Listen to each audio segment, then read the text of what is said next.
छत्रपती संभाजीनगरमध्ये आणखी एक मोठं सेक्स रॅकेट समोर आलंय।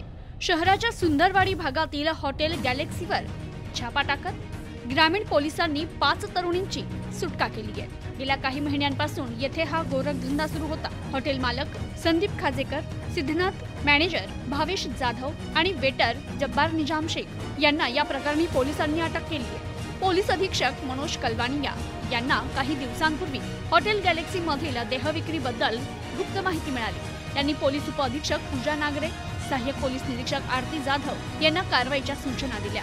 पोलीस पथक कारवाईसाठी गेल्यानंतर आधी बनावट ग्राहक हॉटेलमध्ये पाठवण्यात आला।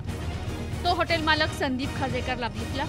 खाजेकरनं चौकशी करून त्याला व्यवस्थापक भावेश जाधवकडे पाठवलं। जाधवने तुम्हाला जे पाहिजे ते मिळेल असं सांगता पहिल्या मजल्यावरील 101 क्रमांकाच्या खोलीत जायला सांगितलं। तिथे जाधवने पैशाचा व्यवहार करताच ग्राहकाने बाहेर उभ्या पोलिसांना मोबाईलवर इशारा दिला। त्यानंतर पोलीस पथकानं हॉटेलमध्ये येत कारवाईला सुरुवात केली। हॉटेलमध्ये पाटण शहराची 1, सुरत आणि अहमदाबादच्या 2, पश्चिम बंगाल 2 अशा 5 तरुणी येथे आढळून आल्या। यातील काही विवाहितही आहेत, तर एजंटद्वारे त्यांना या हॉटेलमध्ये आणून वेश्या व्यवसाय करून घेतला जात होता। हॉटेल गॅलेक्सी निर्मनुष्य परिसरात असून रस्त्यापासून थोडे आत आहे। पोलिसांना तिथपर्यंत पोहोचण्यासाठी चिखलातून मार्ग काढावा लागला। तर या हॉटेलमध्ये छोट्या छोट्या खोल्या होत्या।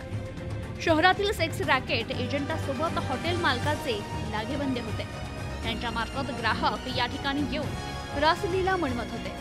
पोलीस अधीक्षक मनीष कलवानिया, अप्पर पोलीस अधीक्षक सुनील लांजेवार, पोलीस उपअधीक्षक नागरे, सहाय्यक पोलीस निरीक्षक जाधव, पोलीस अंमलदार कपिल बनकर, मंजुषा हातकंगणे, सपना चरवंडे, इर्शाद पठाण आदींनी ही कारवाई केली आहे। प्रतिनिधी विशाल जोशी, न्यूज टुडे 24, छत्रपती संभाजीनगर।